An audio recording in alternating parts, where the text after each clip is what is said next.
Welcome to Burlap Teachers. Enjoy the video. You start by locking scope and compliance. Define what the chatbot will do, triage, symptom guidance, or booking, and why that scope reduces risk. Once decided, bring on a clinician advisor and a developer to design intents and safety layers. Choose a HIPAA-ready cloud provider and pick an NLP model that supports medical terminology. Make sure the database and logging meet encryption and access control requirements before you write a single line of chat logic. Next, you convert scope into dialogue flows and failure modes. Map user journeys, define escalation triggers, and create clear fallback messages. Then train the NLP with curated clinical datasets and augment with synthetic examples.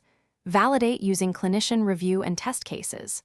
Once performance is acceptable, integrate with EHR via secure APIs, add authentication, and implement monitoring and audit trails. Make sure each integration includes consent handling and data minimization to preserve privacy and safety. Finally, you pilot with a limited cohort and watch behavior closely, capture logs, user feedback, and clinician notes in real time.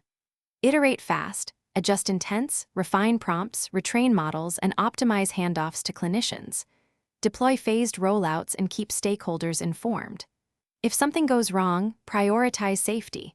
Disable the offending flow or roll back to a known good version, preserve logs, and immediately consult your clinical advisor to assess harm and corrective actions before re-enabling features. Thanks for watching. Consider subscribing if this video helped you.